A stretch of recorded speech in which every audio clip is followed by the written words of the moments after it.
Out on the Oklahoma plains, with a heart full of stormy veins, rides a man named Mark, chasing shadows in the dark. In his Tacoma, tough and strong, he's been on this road so long, he's seen like the two lanes, amidst the thunder and the rain. But nothing gets his heart a-pounding, like the hailstorm's deafening sounding in the midst of chaos. He's found his life's task.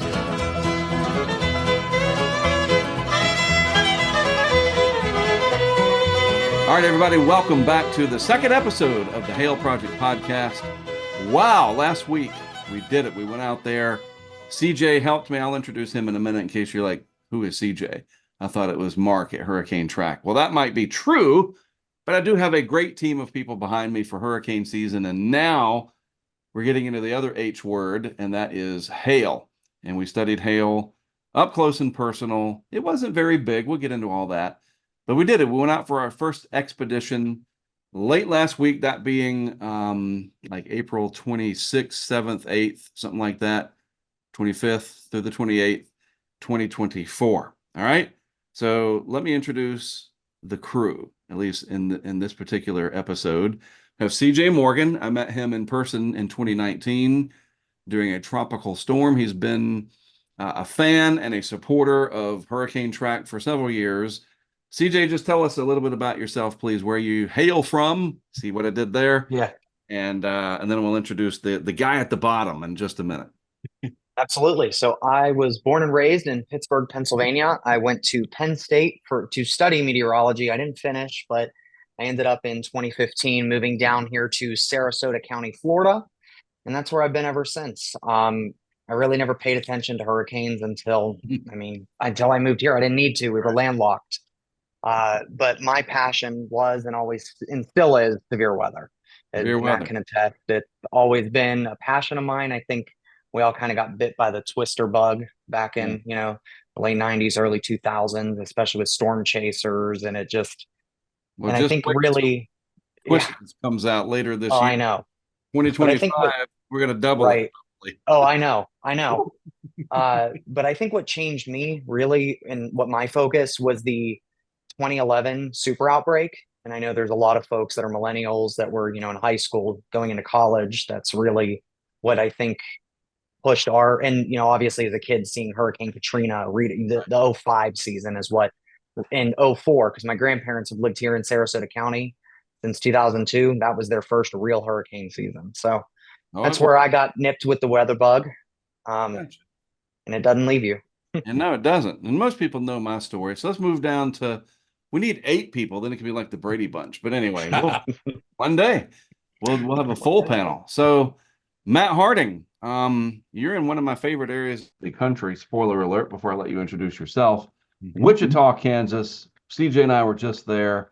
Yes. Undoubtedly, and I mean this, one of the most beautiful cities, clean, just amazing. So you take it from there, Matt. What's up? So, what are you all about? Yeah. Well, thanks very much for the offer to join you and CJ on the podcast, and sure do wish that we'd have linked up at some point while you guys were out here, but we'll do that here at some point this spring. But yeah, lifelong resident here of Wichita. Wow. I actually got bit by the weather bug. Of all things, my mom tells me that anytime that a meteorologist came on TV when I was a kid, that I would walk my crib to the TV to watch the meteorologist do the weather. Nice. And the Weather Channel turns 42 years old today. I will not disclose how old I am, but I have been around for much of that run.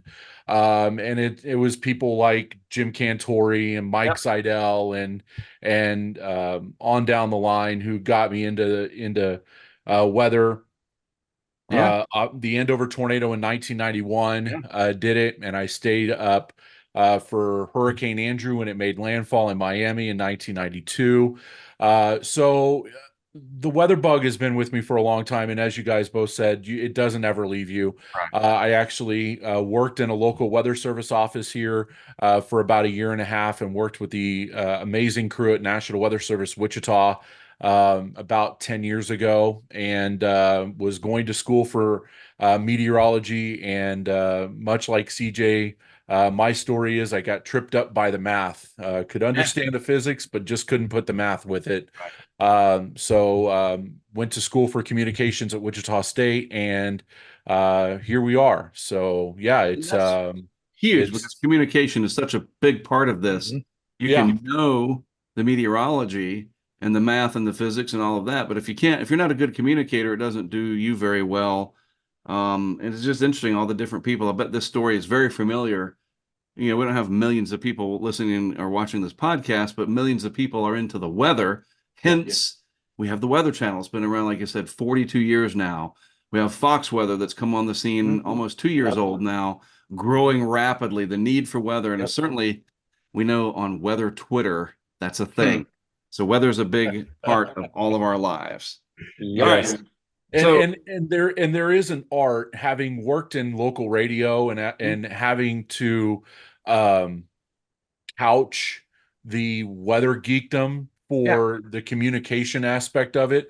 There right, really is an art to communicating how bad this is going to be and right, what you need to do about it, which is why Right. the people on television are the pros at that. That's why they are as good as they are, is because Yep. they've figured out that fine line, and it's taken years of practice for them. And it was something that I couldn't ever really master in radio, because in radio, at least at the radio station I worked at, we were responsible for 6 counties yeah, around Wichita, and we did long form severe weather coverage whenever anything happened in those 6 counties, and you would be on the air for hours. yeah, Yeah. And sometimes the geekdom just took over. yeah. And it was bound to happen when you're on the air for multiple hours. But yeah, it's hard to couch it, but it is, and there is like it that is an expression. art. It's an Right. art. He would For like sure. Mike Yes, it Farrow. is. My good friend Mike Farrow has been in radio for many decades. I'm hoping, especially when we get to June and we continue the Hail Project, that Mike will come with me on one, and we get him and you and me at a Texas Roadhouse at the end of one of these in Wichita. Yes. Mike could probably do your own podcast someday about radio. I would love to meet Mike. It's something else. I'm sure Mike's got some radio stories. Oh, yeah. Well, Mhm. speaking of stories, our story goes that about a year ago, I told CJ, after a day of just trying to figure things out in the plains, what's HurricaneTrack's role going to be out there? After all, it is HurricaneTrack. But I've been able to follow my weather geekdom, into nor'easters, lake effect snow, the monsoon, as the crowdfunding, and then my work with Fox Weather has allowed me. I've branched out, covering atmospheric rivers in California. I did that at the very beginning of 2023. But I've always had a passion for severe weather. Of course, the movie Twister did magic for me too back in 1996. That's amazing. It'd be neat to do something like that. But now there's thousands, literally thousands of storm chasers, and you have the upper echelon of them, and you know all the names, and then the network coverage, and it just filters down from there. And I'm like, what am I going to do? Really? I don't really have any brilliant ideas, of how to advance the science. I don't have millions of dollars to where I could, even if I had an idea, to just make it happen. You think about Josh Worman, and I don't know how to pronounce Karen's last name, but Kosiba or whatever it is, with the used to be the Center for Severe Weather Research. I don't know where they are now, maybe University of Illinois, but it's the document on wheels. That's the point. Yeah. And, that's big time. And, IBHS, these well-funded PhD groups. What am I going to do? How would I compete with that, even if I had the next great idea? But it was hail that CJ showed me on an iPhone. He held it up. Look at that. And I was like, oh, somebody holding up a huge hailstone. I'm like, we've got to figure out a way to study that. Right. Get into it. An armored vehicle. Ha ha ha. Maybe someone would donate a Humvee. Ha ha ha. You laugh. You're like, yeah, you're going to need it, because unless you're Reed Timmer or somebody that's driving these armored vehicles, or you just don't care, and you have an unlimited budget for windshields, hail is a problem. We have to avoid it. So, long story, really short, it's fairly long story. I decided we're going to figure it out. Now, here we are. I'm recording this on May 2nd, 2024, and it is a reality. It's called the Hail Project. Very simple name, whose mission statement is basically to just literally shine a light on hail or aim a camera at it and make people more aware of this destructive and probably little understood part of severe weather. So when I told you, Matt, that, hey, I think we're going to do something with hail, I remember I said, I got to call you. Can I talk to you? And I told you all about it, probably in an hour phone conversation. Yeah. What did you think? Well, I remember the conversation very well. I think you went on a walk. Yes. And it was a really long walk because the conversation was like an hour and a half. There you go. But Keeping me honest. When you told me about when you told me about the project, the first thought I had was, this is genius, because we don't have, storm chasers have their calipers and they can show you the hail in the palm of their hand. Right. It's And not zero, right? yeah. But how does this impact animals? How does this impact my car or my home? Or how much can my roof tolerate before it punches a hole in the roof? And things like that. Like we What does it know, look like? Right. yeah, we know a lot about tornadoes. Yeah. We still have a lot to learn. Right. We don't know much at all about hail. And so to have this project come out into the plains, and literally we're going to sit in the middle of a hail core where very few people get to go and take the biggest hail. Right. And then we're going to get out of the car and go find the biggest hail, and we'll do the science, and Right. we'll have a little bit of fun along the way. But like, that's really genius. It takes the science and it breaks it down to its most practical level. How does this impact me? Mm-hmm. How does this impact my dwelling and my possessions? That's all anybody wants to know. Right. And I think that you have a really great idea, and it's and I think I told you, and we'll talk about this in greater detail in a few minutes, but this is going to be a hard project. Oh yeah. Yeah. And there are going to be some peaks and valleys, but it's good that somebody like you is coming out here to do something that most people really just want. They just want the hail in the palm of their hand and being like, hey, I got a softball piece of hail, and What's that's it. the rest of the story? Exactly. Right. Yeah. Right. You want to do the Paul Harvey Right. rest of the story. So yeah, I think that's brilliant on your part. And to be sure, people understand, the pictures like you just talked about, that's still very valuable. We're glad that they're out there, but there is another side to it and more to hail than even I knew. And that was part of the journey, is learning from people along the way. And I got very lucky to go to an IBHS, the Institute for Business and Home Safety hail conference in South Carolina a couple months ago now, whatever it was. And I learned a lot from Dr. Ian Giamanco and some other scientists there. And they are getting ready to embark in a couple of weeks on their field study. And we're going to be shadowing them from time to time, bringing people stories about it. So that was the idea. Study hail, show people hail like they've never seen it before. We got to build a vehicle, or at least something around a vehicle that could withstand hail. And so I contracted with a company here in Wilmington, crowdfunded a good chunk of the money for it. And we have this nice big turtle shell, so to speak, made out of aluminum, very heavy, very strong. Vehicle was ready. Finally got the first day 7. Oh, here it comes. Went out, and CJ over here on my left, right over there, that guy, I figured since he was there at the Texas Roadhouse in that famous inception moment, he should be the first guy that comes out to see this monstrosity that I have built. And built as figuratively, obviously a fabricator and their crew did it, but my idea came to life, and let's go. So we had a 4-day stint of active weather. And I think when CJ landed last Wednesday night, we didn't really know like what we were getting into. Like, okay, we got 4 days. That's good. You want multiple opportunities.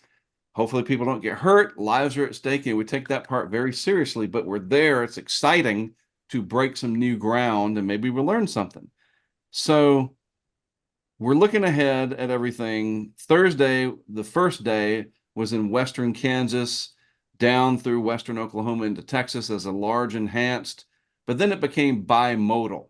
So, real quick, CJ, what does that mean, and how did that change our first day out, the whole plan? Because instead of just this long Yeah. area, now we have to choose, and that became challenging early Thursday morning, didn't it? Right. So bimodal, when we talk about, severe threat from the SPC, it just means there's two places somewhere on the map with the same risk level. They're just not contiguous. So in our case, we had, we woke up that morning, Thursday morning, and there was an area of enhanced risk over Western Kansas, kind of centered around Dodge City, Garden City. And then down into Texas and Oklahoma, you had another enhanced risk that was centered on Wichita Falls, which is where we woke There up. we were. I was like, hey, Yeah. perfect. We don't have to go anywhere.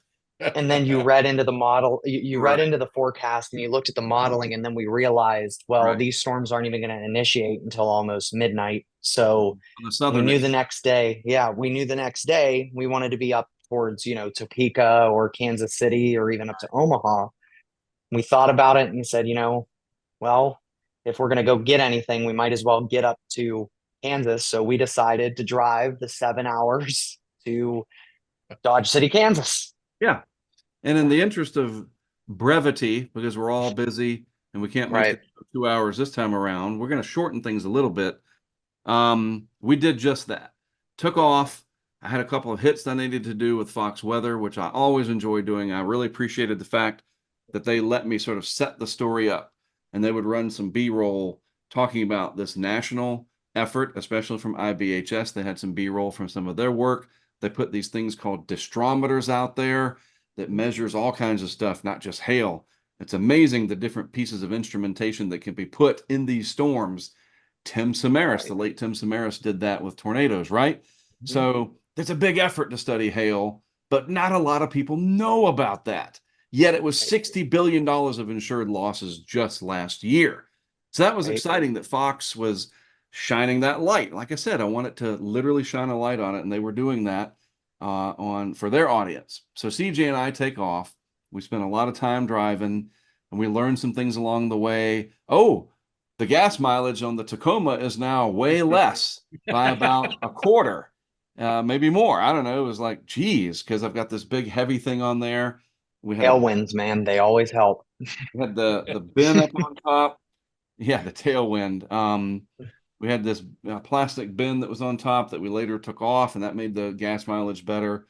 But we got up there to near, Dodge City, which is where I was actually with Scott, one of our supporters and good friend of the project. He accompanied me during the January blizzard out there.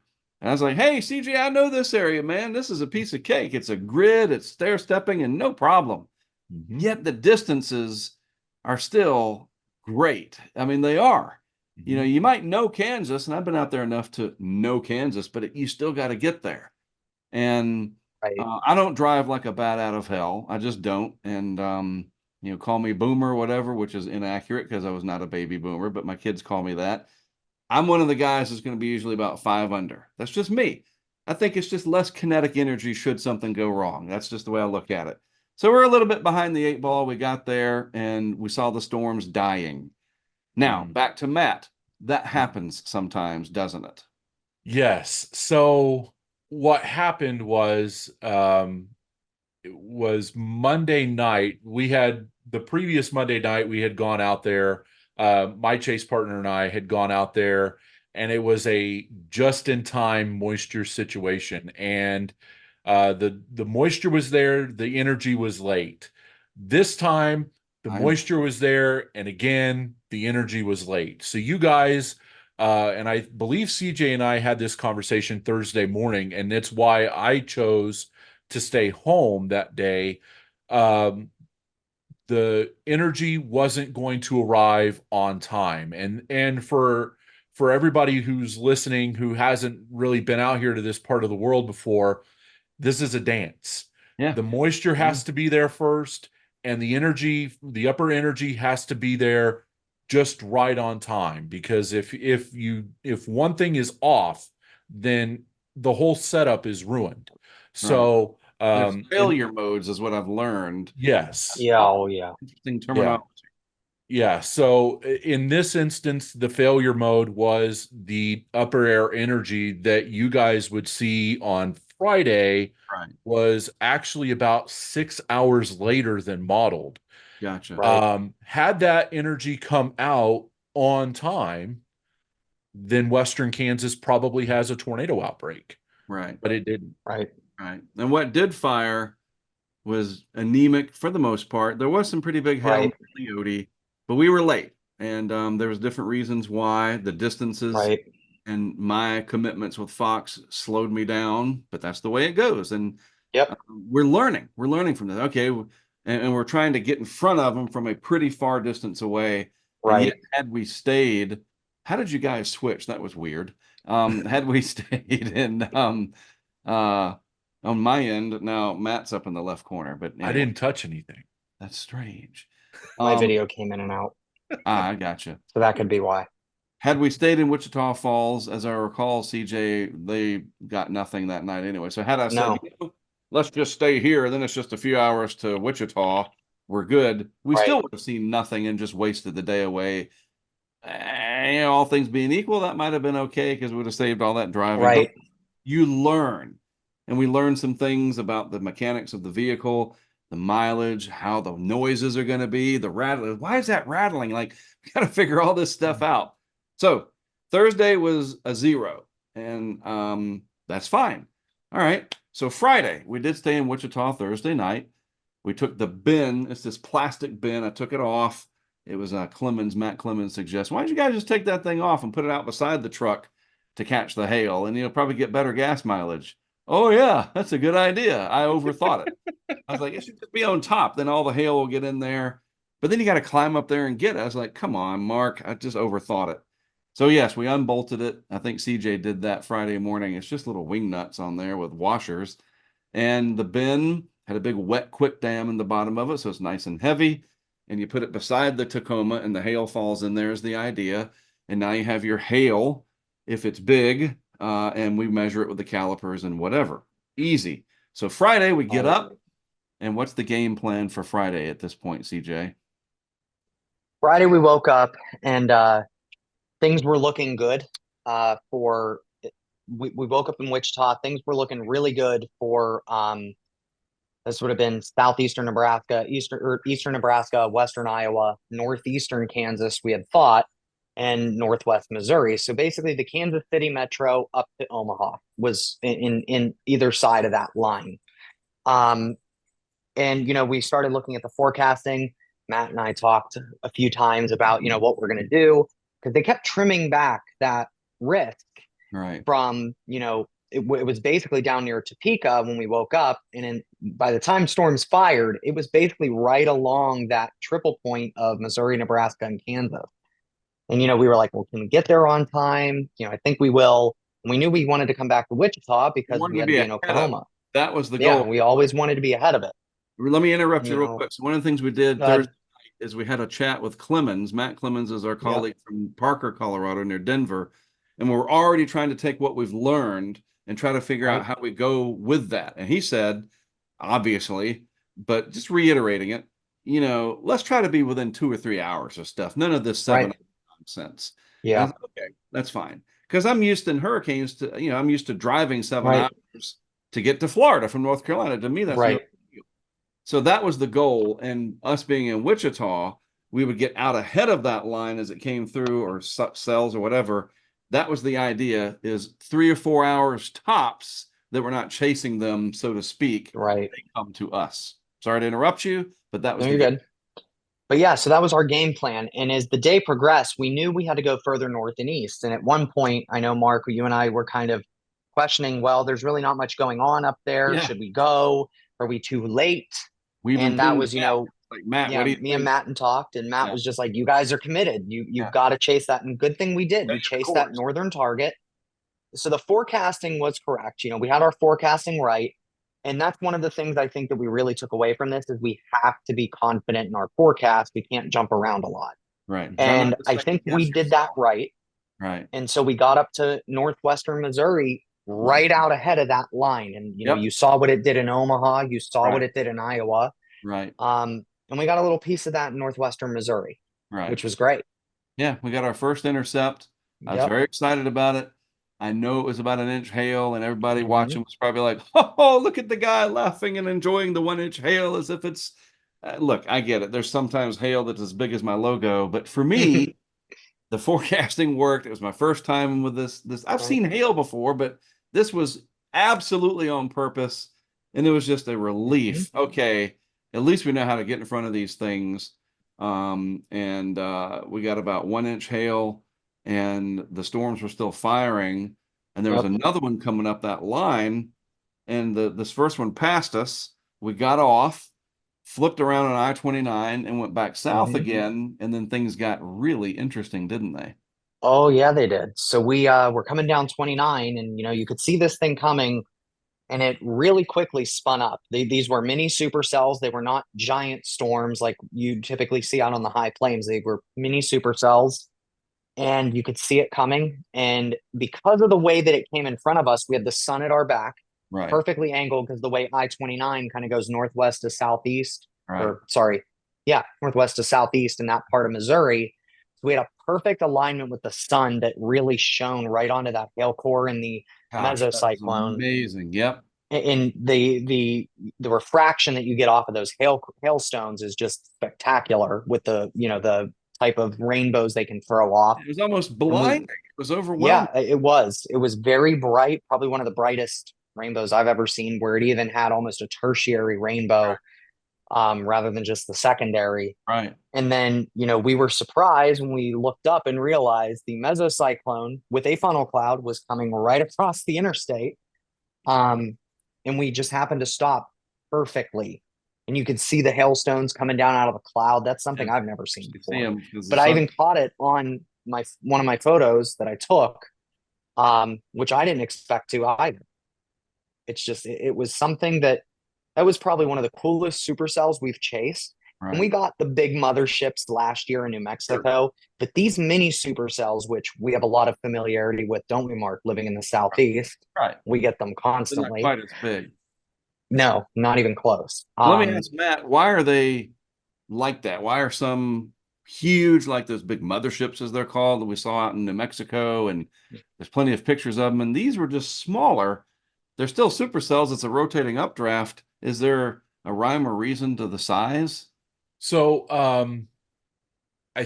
I believe that the size has to do with the amount of wind energy in the atmosphere. Mhm. Obviously, you were in a highly sheared environment, not as highly sheared as it was up in Nebraska around the Omaha area and western Iowa, where you had big wedge tornadoes.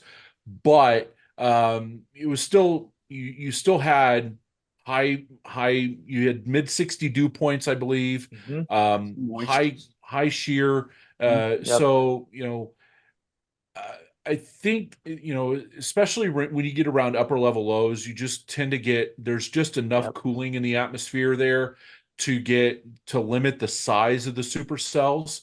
Um, when you're out in what Right. we call the open warm sector, which is away from the dry line and south of the warm front, when you're out there in the open warm sector, you can have those big supercells that just Yep. last for hours. Very rarely are you going to get those that will last when you're in the vicinity of an upper level low, which is where you Okay. guys were at. Yeah. Very well Yep. positioned on Friday afternoon. Now, had you come further south, like Right. you guys had talked about, Right. then you would have had the bigger supercells across southeast Kansas and Right. Oklahoma, and those were still producing tornadoes in Mhm. addition to I think there was some baseball size hail reports in southeast Yeah. Kansas. But by that point, by the time that CJ and I had that conversation, you guys were well north of Topeka, and it would have taken Oh you yeah. just as long Yep. to come back down south. So by that point, you were pot Right. committed. You had to chase that Sure. target because that target, the northern target, was going to be the one that paid off sooner.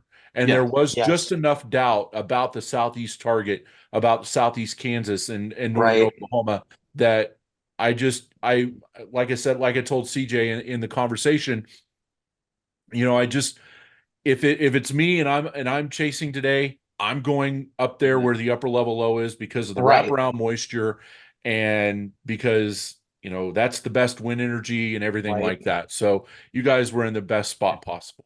And it worked. And Our first it, interview. it did.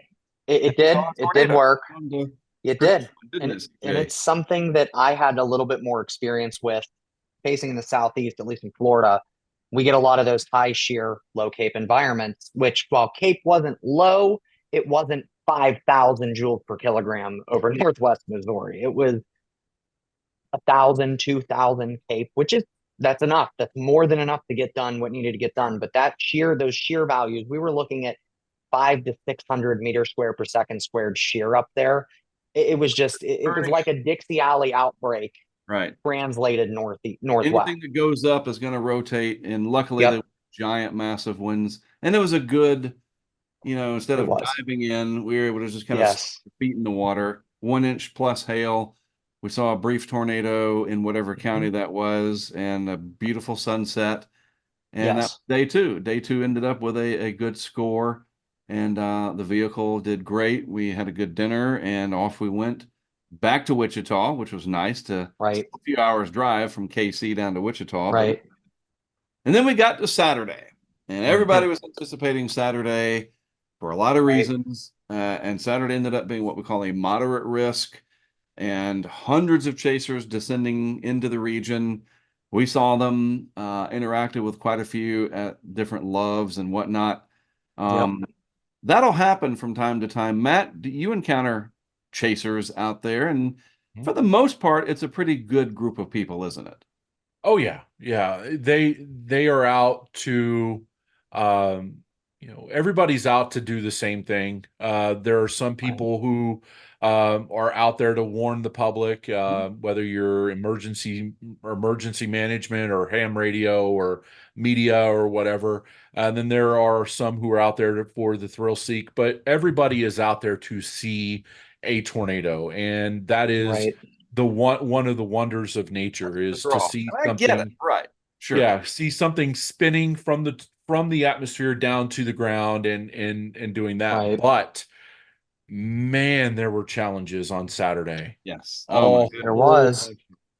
But make it all of us abundantly clear, because every once in a while, people that just don't understand it, I guess, and I try to, especially if I've gotten older, I try to spot people a little bit of leeway. All right, you don't know me, whatever, but nobody wants a tornado to drop and hit a man-made object Right. No. and cause damage and injury and death. No. I don't know anybody, even secretly, that says, I actually want that. I'm a twisted man. Like, I'd be like, dude, Nope.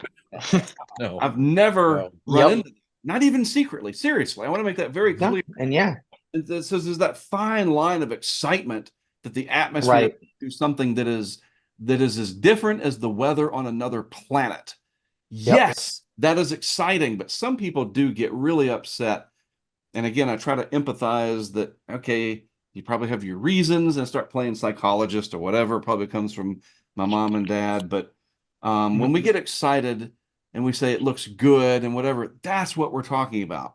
We all know, we know that they do terrible damage, generational damage in some cases. Oh yeah. So that's planted the flag. We have empathy. All right. Don't ever confuse us with being non-empathetic to what can happen. So and scientists, whether you're degreed or you've sat through hundreds of hours of lectures Right. about 0 to 3 kilometer cape and lapse rates and all that, like when we say something looks good, that for Joe Q public, probably not the best thing you want to hear. Sure. Right. Like it's an interesting paradox. Yes. It's like a TV meteorologist standing up on the weather wall on the morning of an outbreak and saying, "Yup, we're going to get 100 tornadoes today." Right. And that's not going to fly. No. Like that's right. That's why they don't do that. And if they do, they're not working for that station too much. Right. Yeah, they have a pink slip waiting for them at the end of their 3-minute cast. So it's weird. Like we talk about how things look good all the time. We talk about and maybe we need to shift our thinking, and we can have a much deeper discussion about this at a Exactly. Texas Roadhouse. Right. Right. Maybe we need to change our thinking about, well, the pattern the day of looks great for tornadoes, instead of, maybe we just need to say, hey, the pattern is conducive for tornadoes today, and you Favorable. need to Right. plan. Sure. And that goes back into the communication part of it. Mhm. Right. But yeah, I mean, it is easy for the public to look at people like the three of us and say, you're out there fear mongering, you're rooting for this to happen. That's not the Nobody, case. yeah, nobody roots for this. No. No. That I drive. can firsthand say I Right. don't. Been but through it, don't want to deal with it. but we have, as chasers and as people who Right. have audiences, we have a responsibility to tell you when something looks favorable for Right.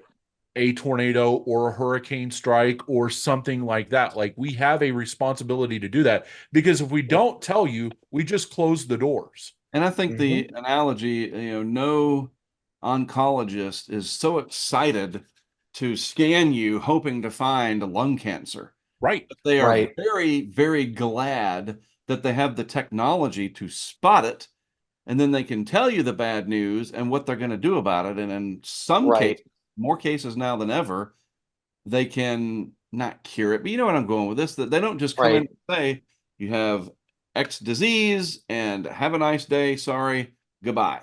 Yes, there's bedside manner, but the bedside manner also applies to meteorology and how you Yes. say stuff. Right. So all of that out in the open, Saturday was conducive and favorable, and That thus is to we say got the the least. red, and we got the moderate risk. And CJ and I set out from Wichita, and we made our way south. And we finally, as stuff was going on, because it was a weird day, it was like in the low 60s, and it was raining, and they had some thunderstorms, and it was cloudy, and then it got clear, and it started warming up very quickly into the 70s. And we were trying to look for mesoscale discussions. It's just like craziness. That was a weird day. Mhm. But again, in the sake of brevity, as best we can, we got a candidate, a cell. And what was it, CJ, near Billings, Oklahoma? Is that right? Yeah. It was And just north of, it was off of I-35. I think it was Billings, west of Oklahoma. there. Yeah. And it had a good hail core. Yep. And in that situation, I think I can say a good hail core. Although Right. good hail core, like the one in Rock Hill, South Carolina, was a good hail core, but it was bad Right. results. So it had we'll have to figure this out as we go along. It had an active hail core, a It had a very impressive hail core, it is was what I lit, would say. right? It was pink and Yeah. purple.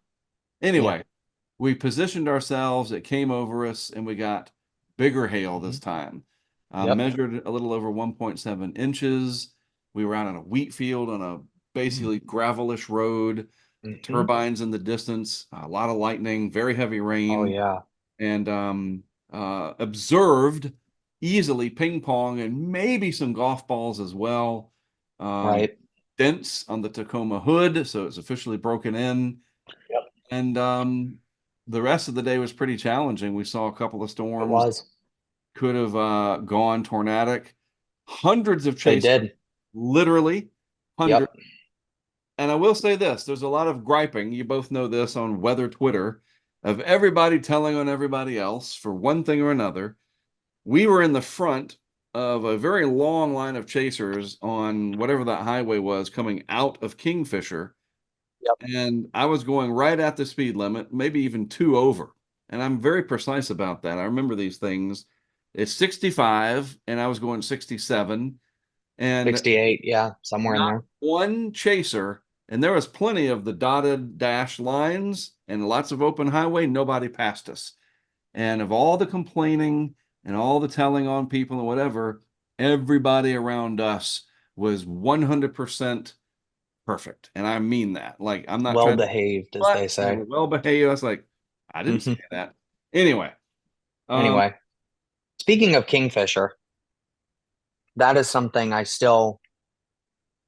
cell there, that was impressive. It was. If And I that have a had the word for it. potential.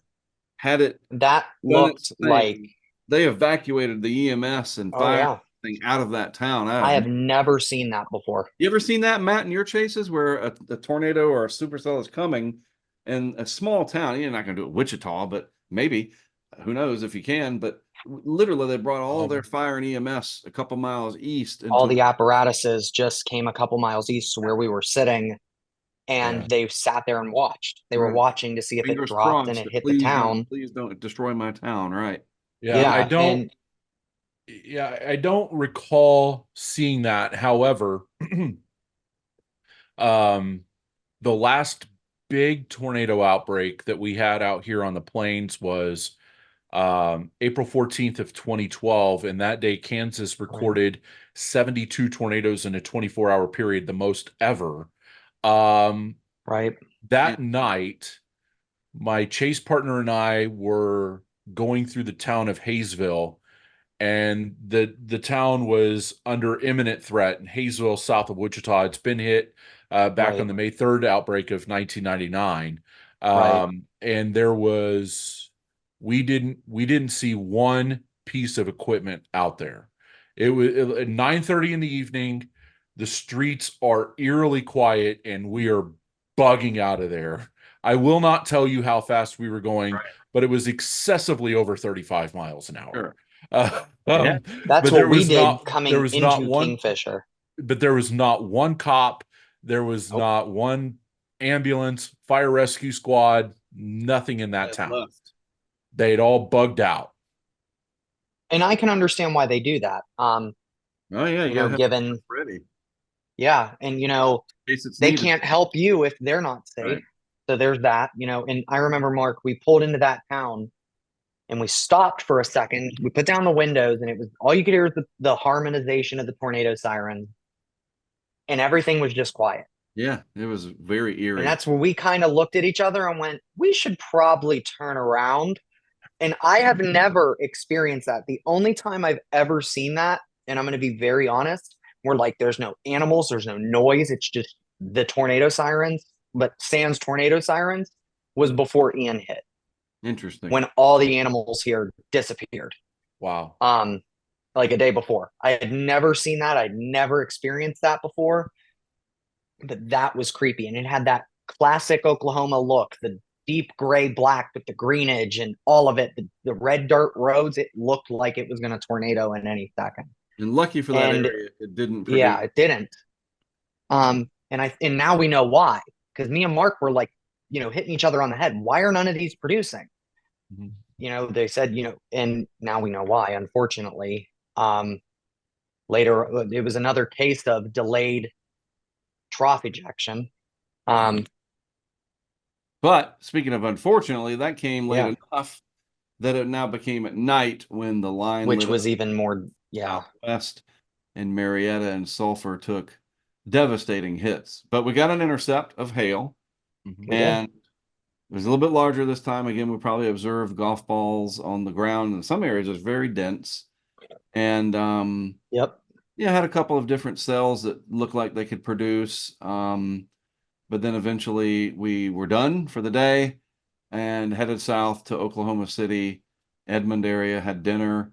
And then the tornado sirens are going off down there. Norman had impacts more all the way down the line of 35, into Texas, even as I mentioned, the devastating effects there. But there was a tornado even very close to our hotel, the Hilton Garden Inn. I smile, but Quarter mile. yeah, it was That tornado that hit Norman that night it dropped a quarter mile from our hotel. The pictures of the branches and the stucco. Yeah, that was at 24th and Robinson. We were right on I-35, about a we few had dinner at blocks. PF Chang's. It was so In weird. Edmond. They're watching tornado coverage on the TV instead of In the bar. your Yeah, baseball. It's tornado country, Matt. Like, what it else is. are we watching, right? What's on It TV is. tonight? Looks like it's tornado coverage. All right. We got wall-to-wall tornado coverage. Just saddle up to the bar. We'll take care of you. And But it's I, part of I the want to culture. talk. I want to touch Please. on CJ talking about the trough ejection, and I kind of have to disagree with him here a little bit. The trough actually came out earlier in the day, which is why Really? we had the storms in the morning. Okay, Um, yeah, so that would make there more were sense. tornado warnings in Oklahoma at around Right. 10:15 in the morning on That's Saturday. so unusual. So yeah, but That is weird. actually it's not, because when you look back at the climatology of big tornado days, big tornado outbreak Right. days, there are thunderstorms in the morning. Right. We usually think of that as being a negative towards something later in the day because we don't. Right. We It's don't. not in this instance, because what Interesting. will happen is it puts a little bit more juice in the atmosphere, and what you do is you lower the cloud bases. Hmm. So Right. the vorticity in the atmosphere doesn't have as far to go. Right. And it Right. can I guess, yeah, that would Didn't make have to work sense. as hard. right. And then it can get wider faster, because the Uh, tornado, all it wants to, I mean, the goal of the tornado when it sits down is, I want to get as wide as possible. right. So that's how we have the bigger tornado outbreaks out here. Wow. Now, that's most of them. Now, there are Yeah. some where the May 3rd, 99 outbreak didn't have thunderstorms in the morning. And Right. there were a couple of others that I'd have to go back and look for specific dates that, we didn't have thunderstorms in the morning. So we What? actually did have the trough ejection begin earlier in the day. Hmm. The tornadoes in from I-40 south to the Red River Right. actually came from a river of air about 5,000 feet up, called the low-level Oh, jet, and yeah, yeah. Oh, yeah, yeah, yeah. it was about 60 knots Wow. at Okay, I about a didn't know that. mile. That's the low level Yeah. jet. The low level Yeah. jet. Yeah, That yeah. came So later. yes, and when you combine that with almost a westerly wind, Yeah. a little bit Right. higher up, you had optimal wind shear. Gotcha. Right. And there were some storm scale processes in there as well. But basically you had lines of tornadoes there for about 4 hours, We did. raking south central Oklahoma all the way to from I-35 all the way to Lake Texoma there in southeast Oklahoma. And So we I did. will admit, those are unnerving. Yeah. Yeah. Nighttime tornadoes are the worst. Sure. Yeah. I 100% agree. And we're gonna, as we wrap this up, I want to talk about that a Mhm. little bit. But so summarizing day 3, it was positive for the project. We got a little bit bigger hail, more testing of what the vehicle can do, testing these cameras, got to get GoPros out there. There's a lot to do. And a lot of things that I took away. Okay, I got to do this better, I got to do this faster, so forth. So now we're up to day 4, Sunday, and that's the 28th of April.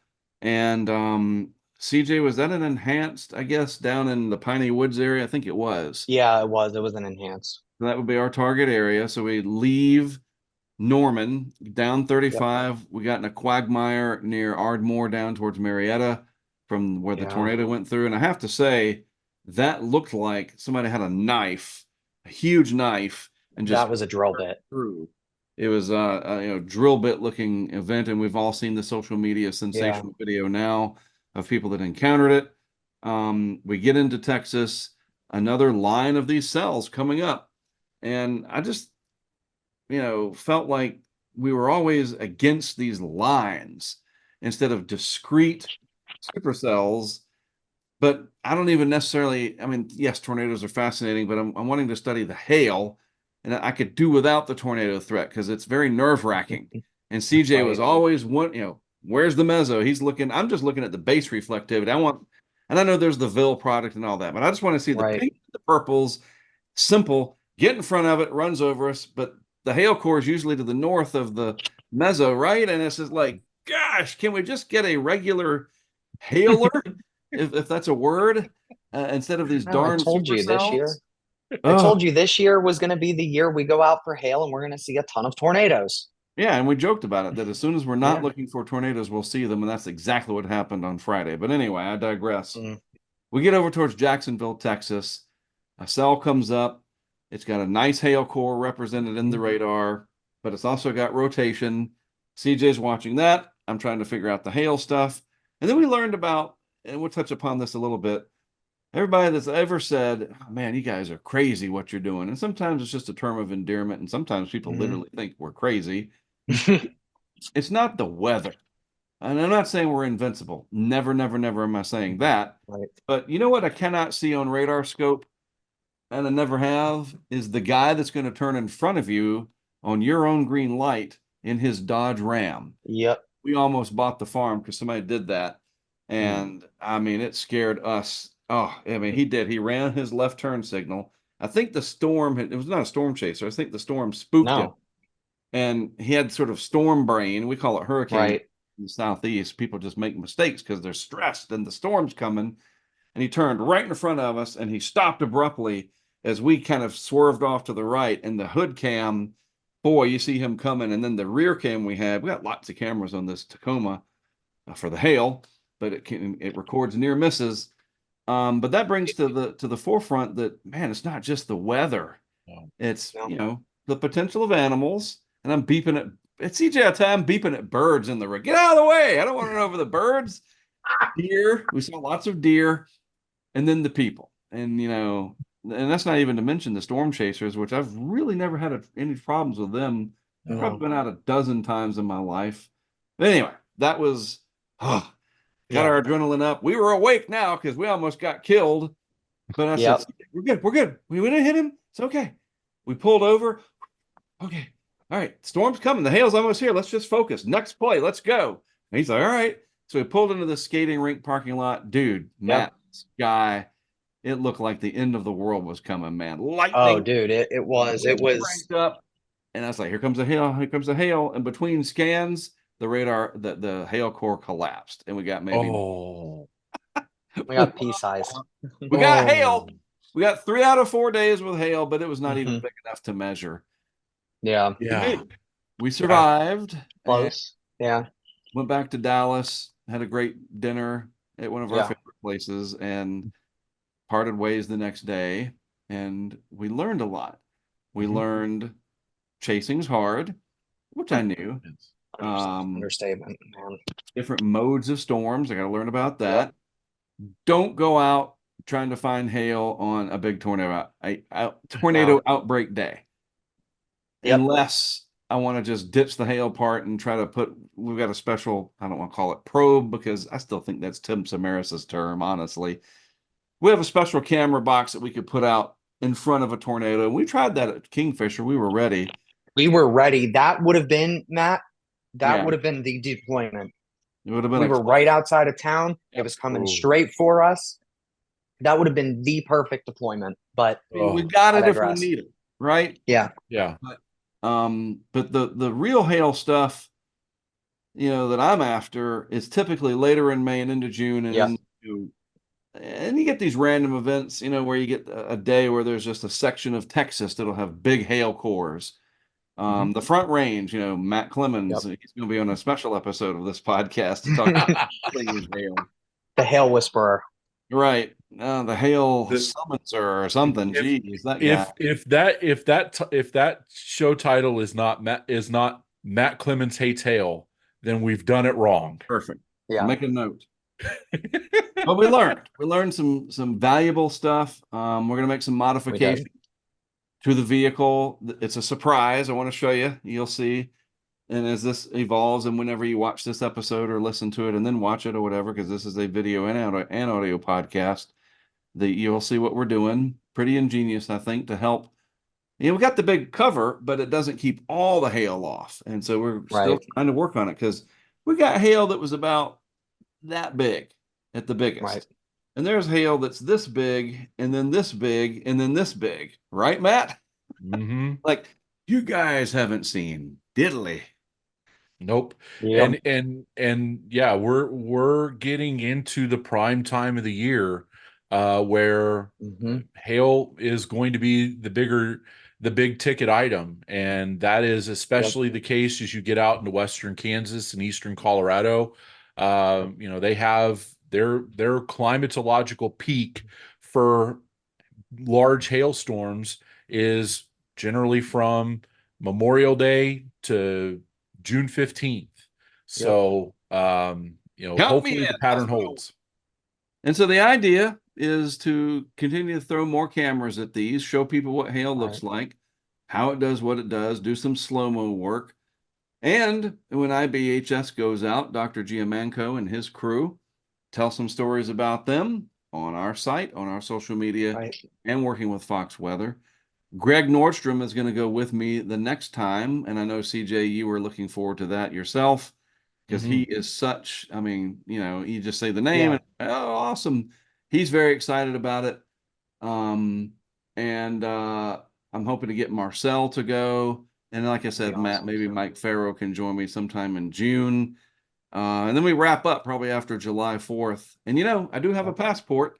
And if I have to go into southern Canada, there is a real thing called the Northern Hail Project, and it's the Canadians because the Canadian prairies also get these big hailstones. And I Yep. met some of those Canadians at IBHS in South Carolina. But we learned Right. a lot. We learned We did. things that we're still working on. That I'll probably do walks and talks or ride into the car in the car to pick up a kid from somewhere. You got 5 minutes, Matt? I can tell you something that'll turn into 30 minutes, Always. But it's exciting. Yes. We Yes. did something completely different for the first time since 1999, really, when I started HurricaneTrack.com. All that time until now, I've done a few things where, trying some stuff, but this was purposeful. Spent a lot of Right. money to get the thing ready, and it worked. Doesn't mean we're done and we have anything, that we can really hang our hat on yet, but we just had our first expedition. The tests were Right. good, and I think we're ready. You look like you got a thought, Matt. I do. I was going to ask you, um, I've listened to the stories from the Hurricane Highway podcast, Mhm. and like it seems to me that the excitement that you have for hail is similar to the excitement that you had for the start of the Hurricane Track project back in '99. Does it feel the same for you? Oh, absolutely. It's a new frontier for me, literally, and something that's needed and interesting. And, not a lot of people, it's one of those things, it's like, and I'm not comparing myself to Steve Jobs at all, but I think he said something like the iPhone, people don't, what do you say? Something like they don't know that they need it, but they do. Right. And look at what happened. Now it's a global force, right? Apple and everything. Like, what am I going to do with a Right. smartphone? Like, oh, you don't think you need it, or whatever it was that he came up with that. Like, people don't, like my wife, she's like, what's the big deal with him? Like, well, I'll just tell you this, it's baked into our insurance premium here in Southeast North Carolina. It Yes. affects everybody. And Yep. that's the Yep. whole idea. Hurricanes were mostly, it was a wind thing. And then I showed people storm surge like How it they've is here never in seen it Florida. before. And now I'm sitting on, I'll brag, I will, because it's true, because of stuff just like that and the great bunch of people behind me over the years that have supported it. We have the largest collection of storm surge video of anybody as a collective group. I might be the face of it, pretty or not, doesn't matter, right? I didn't say I was, anyway. Um, There's a lot of roadway and a lot of hurricanes and a lot of hours in those bags, Right. man. right. But what we've done with hurricanes to shorten it up is what I want to do for hail. And it is destructive. It causes a great deal of anxiety for people that have to deal with it. Matt Clemens. And I mean, look, real quick as we wrap this up, San Antonio, 16 or 17, had $1 billion hail Yep. night. And we're going to get Alex Garcia, who is with the Fox station there in San Antonio, to talk about that night. Carrie and I saw that Awesome. storm. And I don't even think it was a supercell. And just a little quick, as fast as I can, because we all got to go. We got stuff to do, whatever. Matt, that was not a supercell. What would you even call that? Like that monster that did that in San Antonio. It was at night. So is it a cluster? Is it just a massive thunderstorm? I think it would be a supercell. I think, and Alex may confirm or deny this, but my guess is that it came off of the Mexican mountain One chain of there, the those. Sierra Madres, and Right. rolled right into San Antonio. And some of the biggest hailstorms in Texas come off of the Sierra Madre and roll right into Texas. And that one did, I believe that one did exactly that on that night. But so you can have supercells, by definition that are not necessarily prolific tornado producers. I guess Correct. what I have to understand. Yes. And then Yeah. you've got the storms like on the Front Range, and we'll talk about structure on another episode more. Like the ones that impacted Matt last year that are, the bases are closer because they're higher up. Anyway, there's all kinds of different ways to get big hail, like the ones in Rock Hill, South Carolina on April 20th. Mm-hmm. Maybe they were supercells, but there was probably very little threat of a tornado, but you got giant hail. But yeah, hail is a big deal. In Phoenix, Arizona, I learned this from Dr. Giamanco. Phoenix is the city with the single costliest hailstorm event in history at $2.8 billion in October of 2010. Yep. Phoenix. Supercell went through 2 to 3 inch hail, 2.8 billion. So Did not have that on my bingo card. I mean, it's like, really? Like, so you're darn right. Plus, it's fascinating. There's different shapes and sizes, and there's a lot that we can do with photogrammetry. And then eventually, it might not be this year, maybe towards the end of the project, once we've sort of fine-tuned year one, but we're going to get to the point where we start putting experiments on top of that big area where we can bolt stuff down and put household objects, a few fun things to get kids excited about it. Hail versus slime, hail versus different non-Newtonian fluids, like cornstarch and water, maybe even a little Lego house or something, and show you the perspective, sort of like the Three Little Piggies, right? Blow the house down. Well, look at what a 1-inch hailstone can do to a Lego house or whatever. And the idea is to shed light and shine a light. And speaking of that too, there's a gentleman named Sean, I hope I say his name right, W-A-U-G-H with NSSL. And I've been bugging him to get him on a podcast episode to talk about what they're doing. I told CJ about it. He literally says in his tweets when he shows this truck, you don't want to be behind us when we turn this thing on if you value your eyesight. Yes. They're going to shine light. Matt, I love the finger. That means you got something. They're shining light on hail, and I think they're almost trying to X-ray hailstone. Right. They want what they call the volume. Yeah, I was. We were around each other in southern Kansas when I was storm chasing. I believe it was Monday. This week has been very long. I believe it was Tuesday when we were storm chasing down there, and I saw Sean's truck, and it is. I didn't see it lit, right? But those are some mighty powerful lights on his rig. And off air or whatever they call it, CJ and I had a lot of funny little comments about it that he's going full Oppenheimer out there to. Jeez, man, what are you powering that with? Remember in Back to the Future, the guy, you got a permit for that? Yeah, seriously, they're doing some amazing stuff in hail research because it is a problem. It is. It might not be as photogenic, and I mean that in quote, but come on, these pictures of the tornadoes that happened, as damaging, as deadly as they were, they are unbelievable to see with your eyes, but you basically just see the end result of somebody holding up a big hailstone or the holes in the roofs or the siding that's all beat up. Yep. Where are the middle parts? That's what we want to fill in. Mm-hmm. All right.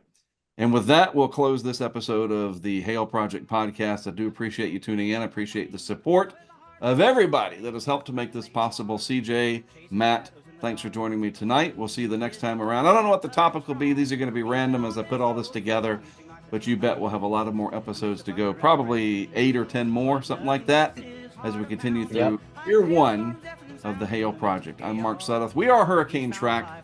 From all of us, we appreciate you watching. We'll see you next time.